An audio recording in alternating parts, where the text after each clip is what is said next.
Hello ladies and gentleman, boys and girls, क्या आप जीवन में आगे बढ़ना चाहते हो और सफलता की चोटियां छूना चाहते हो तो ये चैनल आपके लिए, क्योंकि मेरा पैशन, मेरा प्रोफेशन, मेरा मिशन, मेरा विजन आपके इस सफ़र में आपका हम सफ़र हो। इसीलिए आपको चाहिए कि मेरे वीडियोस को ध्यान से देखिए, ध्यान से सुनिए और अपने जीवन में आप भी और मैं भी इसे अप्लाई करेंगे, so that together we can make this world a better place to live। तो शुरू करता हूँ आज का ये video selling skill series part 41, और इस पार्ट 41 में आप सबका स्वागत है। जैसा कि आप सभी जानते हैं, अगर आप मुझसे कनेक्टेड हो तो इस सीरीज़ को बनाने का कारण, यानी सेलिंग स्किल सीरीज़ को बनाने का कारण, teach a man to catch a fish and you will feed him for a lifetime. इसका मतलब है किसी को मच्छी पकड़ना सिखाते हो तो जीवन भर के लिए उसका पेट भरते हैं, और इस सीरीज़ से मैं यही करने की कोशिश कर रहा हूँ। मैं एक से बढ़िया एक सेल्स गुरु के सेलिंग स्किल्स आपके साथ शेयर करता जा रहा हूँ और आगे भी करता रहूँगा। तो आज हमारे एक ऐसे बहुत बड़े सेल्स गुरु की बात करने जा रहा हूँ जो अपने करियर में ना सिर्फ लाइफ इंश्योरेंस पॉलिसी बेची, उन्होंने कई अच्छे बड़े ट्रेनिंग सेल्स के ट्रेनिंग प्रोग्राम्स बेचा। वो MLM का बिजनेस यानी मल्टी लेवल मार्केटिंग बिजनेस भी बहुत बढ़िया की। ये लोगों से कनेक्ट होना जानते थे, बहुत जल्दी तालमेल बना लेते थे, बहुत जल्दी अपना रैपो एस्टैब्लिश कर लेते थे। इसके वजह से इनका जो भी बिजनेस बहुत बढ़िया, बहुत जल्दी ग्रो होने लगा। तो यही आपके साथ भी आज मैं शेयर करने वाला हूँ। इन स्टोरीज को लेकर, इसके सेंट्रल आइडियाज़ को, इसके आइडियाज़ को अपने अपने प्रोडक्ट में, अपने अपने बिजनेस में, अपने अपने सेलिंग में, अपने अपने वर्टिकल्स में इसे अप्लाई करेंगे। अप्लाई करिए ताकि आपको भी वैसे रिजल्ट्स मिले, आप भी जल्द से जल्द अपने बिजनेस में, अपने सेलिंग में ग्रो हो, यही मैं चाहता हूँ। तो शुरू करता हूँ पहले एग्जाम्पल के साथ। एक बार हमारे सेल्स गुरु बंगाल से अपने सिटी, नॉर्थ इंडिया की तरफ अपनी सिटी को जा रहे थे ट्रेन में, और ये अपर बर्थ पर लेटे हुए थे और लोअर बर्थ पे एक कपल बैठा हुआ था, और वो कपल जो है बातचीत कर रहा था कि हमें उस सिटी में उतरना है, हमें इंटरव्यू अटेंड करना है, हमें वो सिटी में उतरने के बाद कोई अच्छी होटल लेना है, क्योंकि 1-2 दिन स्टे करना पड़ेगा, क्योंकि वो इंटरव्यू के लिए द पर्पस था उनका इंटरव्यू वहाँ पर देना। कोई कॉलेज में प्रोफेसर के लिए हस्बैंड की इंटरव्यू थी। उसके बाद वो लोग का बातचीत चली कि अगर हम जॉब मिल गया तो फिर वहीं उसी शहर में, उसी सिटी में उन्हें घर भी लेना पड़ेगा। ये बात हमारे सेल्स गुरु ऊपर लेटे हुए ये पूरी जो उनकी बातचीत हो रही थी वो सुन ली, यानी ओवर हर्ट कर ली। जैसा वो सुने कि वो अब इनके ही शहर को या इनके ही शहर में उतरने वाले हैं और इनके ही शहर में इंटरव्यू के लिए जाने वाले हैं, तो ये फौरन ऊपर से नीचे उतर गए। कहने लगे कि आप जिस शहर में जा रहे हो, आप जिस शहर में उतरने वाले हो, मैं भी उसी शहर में रहता हूँ, और जिस कॉलेज में आपकी इंटरव्यू, उसके प्रिंसिपल भी मैं उन्हें भी अच्छी तरह जानता हूँ, और इस शहर में कहाँ आप स्टे करें, कौन सी होटल में रहे, अगर आपका सिलेक्शन हो जाता तो कहाँ पर आपको घर लेना है, वो रियल एस्टेट ब्रोकर या एजेंट का भी नंबर दूंगा। इस तरीके से मैं आपकी मदद, हेल्प कर सकता हूँ। तो बातचीत वहाँ से शुरू हो गई। तो उसके बाद ये लोग बोले कि इस शहर का तो हमारे पास भी कोई दोस्त नहीं है, और नॉर्थ इंडिया से आप ही है जो पहले दोस्त बनने वाले। और तो हमारे सेल्स गुरु कहने लगे, जब मुझे दोस्त मान लिया है, दोस्त बनाना चाहते हो, तो दोस्त जो है होटल में नहीं रहते, आपको मेरे घर पर रहना होगा। तो वो लोग भी एक्सेप्ट कर लेते हैं। स्टेशन पर उतरते हैं उस शहर के, सीधा सेल्स गुरु हमारे घर ले जाते हैं इन लोगों को, कपल को। बहुत अच्छी हॉस्पिटैलिटी होती है, जिस तरह हम इंडियंस को आदत होती है कि कोई मेहमान हमारे घर आए तो हम उन्हें अच्छे से अच्छा ट्रीट करते हैं, अच्छे से अच्छा उनकी सेवा करते हैं। अच्छे ब्रेकफास्ट में आलू पराठे, ओ अच्छा, बहुत अच्छा ब्रेकफास्ट हुआ, बहुत खुश हुए।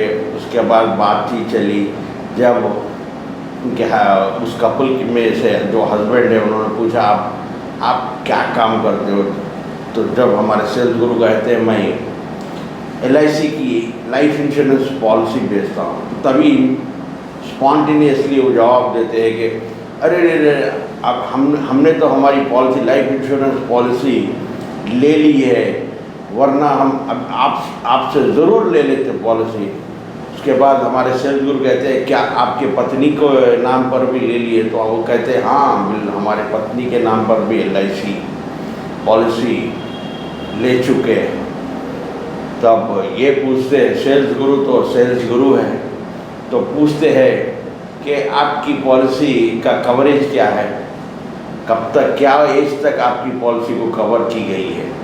तो उस वक्त इस बंदे की उम्र 30 साल हो गई, 20 ईयर्स की पॉलिसी ले चुका होता, और कहता है कि मेरी पॉलिसी मैं जब 50 का होऊंगा, तो जब मैच्योरिटी होंगी, तब हमारे सेल्स गुरु कहते हैं 50 साल यानी बहुत कम उम्र में आपकी पॉलिसी मैच्योरिटी हो गई, यानी मरने की प्रोबेबिलिटी इस एज में बहुत कम होती है। और 50 के बाद आप फिर without insurance policy, without life insurance हो जाओगे। तो वो बंदा कहता है तब फिर एक इंश्योरेंस खरीद लेंगे, लाइफ इंश्योरेंस। तब हमारे सेल्स गुरु से समझाते हैं, कहते हैं कि 51 ईयर यानी 50 साल होने के बाद अगर तुम लाइफ इंश्योरेंस पॉलिसी लोगे, तो उस एज के हिसाब से आपका प्रीमियम कैलकुलेट होगा, क्योंकि उस एज के बाद से मरने की प्रोबेबिलिटी बढ़ जाती है, आपका प्रीमियम बहुत ज़्यादा बड़ा हो जाता है। इसलिए मेरी एडवाइस है, मेरा सजेशन है कि आप अभी जो है एक लंबी छोटी सी पॉलिसी, यानी लंबे समय के लिए, यानी कम से कम 70 ईयर्स यानी 40 साल के लिए एक पॉलिसी लीजिए, जो बहुत आपके लिए उसका बेनिफिट होगा, फ़ायदा होगा। तो ये बात उन्हें भी समझ में आती है और इनकी पॉलिसी बिक जाती है। इससे होता क्या है, इन्हें एक परमानेंट ग्राहक, परमानेंट कस्टमर मिल जाता है, और दूसरा इनकी पॉलिसीज बिक जाती है, और इन्हें एक स्पोक्स पर्सन मिल जाता है जो इनके बारे में बोले, और वो एक वेलविशर बन जाता है, और अपना एक फ्रेंड भी बन जाता है। तो ये होता है तालमेल बनाने का या कनेक्ट होने का कमाल, जो हमारे सेल्स गुरु बहुत अच्छा इसमें स्पेशलिटी, यानी बहुत एक्सपर्ट है इस रैप को बनाने में। उसके बाद दूसरा एक एग्जाम्पल उन्हीं का देने जा रहा हूँ कि वो एक बार उनको चालान आ जाता है, ट्रैफिक का चालान आता है, तो उनका सर्वेंट कहने लगता है कि मैं जाकर चालान बन लूँगा। तो ये कहते हैं नहीं, चालान मैं जाके बनूँगा, क्योंकि अगर तू जाएगा तो सिर्फ चालान बनेगा, आ जाएगा, मैं चालान के साथ साथ व्यापार भी करूँगा, कुछ व्यापार भी करूँगा, यानी कुछ बिजनेस भी करूँगा वहाँ पर। तो होता यही है कि वो चालान बनने के लिए जाते, जब जज के पास जाती है, उसकी स्टेनो इनसे पूछती है आप करते क्या हो सर? तो कहते हैं कि मैं तुलसी के ड्रॉप्स बेचता हूँ, और जिसमें अपॉर्चुनिटी है, इनकम का अपॉर्चुनिटी के लाख रुपए महीना कमा सकते हैं, आप भी कर सकते हो उसे। वो कहता है उस स्टेनो को, वो बड़े उसको बहुत आश्चर्य लगता है, तुलसी के ड्रॉप्स 1 लाख रुपये अपॉर्चुनिटी है मंथली इनकम कमाने की। ये और कुछ पूछना चाहते उसके बारे में और डिटेल्स पूछ रहे थे, और हमारे सेल्स गुरु कहते हैं पीछे लंबी लाइन बहुत लंबी है, आपको अगर चाहिए डिटेल्स तो आप मुझे शाम में मेरी ऑफिस पे आइए या मैं आपके एड्रेस पे आऊँगा, मैं डिटेल्स आपको समझाऊँगा बोलकर अपना चालान बनकर वापस आते हैं। और उसी दिन शाम में 5 बजे वो स्टेनोग्राफर हमारे सेल्स गुरु के ऑफिस को आती है और ये पूरा उसे एक्सप्लेन करते हैं कि तुलसी ड्रॉप को कैसे कैसे बेचना है, कैसे रेफरेंस लाना है, कैसा सेल कैसा इनकम आप कमा सकते हो 1 लाख। जो उस स्टेनो को समझ में आ जाती हो इमीडिएटली वो प्लान जो है, वो जो प्रोडक्ट है वो उसकी मेंबर बन जाती है। फिर हमारे सेल्स गुरु एक बार एलिवेटर यानी लिफ्ट में जाते रहते, वो लिफ्ट में गए तो एक बहुत मोटा सा आदमी, बहुत फैट आदमी इनके साथ, वो भी हमारे सेल्स गुरु को 15th फ्लोर पर जाना रहता, जबकि वो मोटे आदमी को 19th फ्लोर पर जाना रहता। तो 15th फ्लोर आए तक ये अपना कनेक्शन बना लेते हैं, उसे कहते हैं कि आप थोड़ा मोटे लग रहे हो, तो वो कहता है हाँ हूँ, तो कुछ कम करने के लिए कुछ है क्या। तो हमारे सेल्स गुरु इससे प्रोग्राम के बारे में नहीं बोलते हैं, क्योंकि उन्हें पता होता है कि इसको देखकर कई लोगों ने fat reducing programme, fat loss programme दिया ही होगा। तो वो कहने लगते हैं कि आप जो मोटे हैं उसका फ़ायदा उठा सकते हो, वो एक अच्छा है अपॉर्चुनिटी कि आप इस मोटापे से 1 लाख रुपीस पर मंथ कमा सकते हो। उतने में 15th फ्लोर आ जाता है और हमारे सेल्स गुरु लिफ्ट से बाहर आते हैं और ये भी पीछे उनके बाहर आ जाता है, पूछता है बताइए क्या है वो, कैसा मैं 1 लाख रुपीस कमाता हूँ। तो कहते ये मेरे पास एक फैट लॉस प्रोग्राम है, आपको मैं ये प्रोडक्ट दूंगा, 2-3 महीने में आपका फैट लॉस हो जाएगा और आपको देखते हुए लोग पूछेंगे कि कहाँ पर क्या करें, आपको सिर्फ रेफरल देना है मुझे और उस रेफरल से 1 लाख रुपये तक आप कमा सकते हो महीना। तो वो तैयार हो जाता है और वो प्रोडक्ट खरीद लेता है। उसके बाद वो 1 महीने के अंदर ही उसका वेट लॉस, क्योंकि वो जिम करने लगता है तो साथ ही साथ वो एक्सरसाइज करने लगता है, इसमें उसका वेट जो है कम हो जाता है। और इसके बाद ये रेफरल नहीं, वो उसके पास एक ओमिनी, मारुति ओमिनी कार होती है, उसके अंदर पूरे वो प्रोडक्ट डालकर वो फिरते रहता है और हर एक जना इससे पूछता है कैसा वेट लॉस हुआ, कैसा आपका फैट लॉस हुआ, क्योंकि ये खुद ही एक प्रूफ है, खुद ही एक टेस्टिमोनियल है, खुद ही एक एविडेंस है फैट लॉस होने का। इसलिए वो प्रोडक्ट बिकता गया 1 लाख नहीं बल्कि हर महीना 2 लाख रुपए कमाना शुरू कर दिया। ठीक इसी से मिलता जुलता है, जब हमारे सेल्स गुरु फ्लाइट में आ रहे थे, इनकी तो कॉर्नर सीट आइड सीट थी और मिडिल सीट एक थोड़े मोटे आदमी की थी। वो बड़ा मुश्किल से, बड़ा तकलीफ से वो सीट पर बैठते हुए बोलता है हमारे सेल्स गुरु को, ये लोग बड़ी सीट्स बहुत छोटे कर दिए। तो हमारे सेल्स गुरु कहते हैं कि लोग सीट छोटे नहीं करे, हम मोटे हो गए इसलिए हमें सीट छोटी दिखती है। तो खैर यहाँ पर भी हमारे सेल्स गुरु रैपो बना लेते हैं, उससे कनेक्शन बना लेते हैं, उससे तालमेल इतना अच्छा बना लेते हैं कि बातों बातों में पता चलता है कि वो एक कंपनी का CEO, HR डिपार्टमेंट का हेड भी है।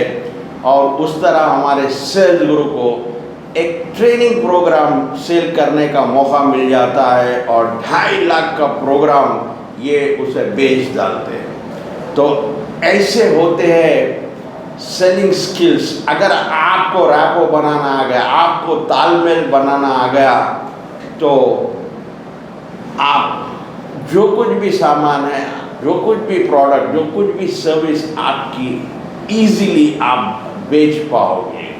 और याद रखिए, जो भी आपका बिजनेस होगा, जो भी आपका प्रोडक्ट होगा और सिमिलर प्रोडक्ट या सर्विस कोई दूसरा भी कर रहा होगा, यानी आपका कॉम्पिटिटर, आपको ज़रूर जाकर उसे देखना होगा, उसके बिजनेस को भी देखना होगा।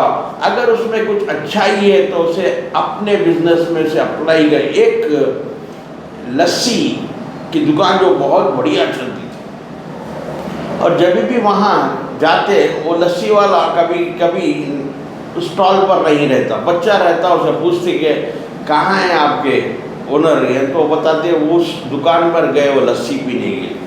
तब वो आए तो हमारे गुरु पूछते हैं, सेल्स गुरु, अरे क्या है, इतनी अच्छी लस्सी की दुकान, इतना सेल, इतना नाम तुम्हारा, आप वहाँ जाकर क्यों पीते हो? तो कहता है मैं देखना चाहता हूँ कि उसमें क्या बढ़िया, क्या कुछ वो कर रहा है जो मैं नहीं कर रहा हूँ। अगर मुझे कुछ वो अच्छा लगा तो मैं अपने प्रोडक्ट में भी उसे मिला लूँगा। तो और एक जगह का एग्जाम्पल देते हैं कि एक गुजरात में, स्पेशली गुजरात में जब होटल को खाने गए, वहाँ पर एक बहुत अच्छी चीज़ देखी। अगर कोई होटल का ही बिजनेस कर रहे, ऐसी चीज़ अगर नोट करते, फॉर एग्जाम्पल हम देखते हैं यूजुअली होटल्स में लाकर वो बिल दे के ठहर जाता है टिप के लिए, वहाँ पर ऐसा नहीं है। काउंटर पे आपको पेमेंट करना, और काउंटर पे एक बॉक्स रखा हुआ था, टिप बॉक्स, उसमें आपकी मर्जी, आप डालना है डालो या ना डालना है मत डालो। उस बॉक्स में जितना भी कलेक्शन होता है, फिर शाम में उसको खोलते हैं और जितने भी वेटर्स है उसमें इक्वली डिस्ट्रीब्यूट कर देते हैं।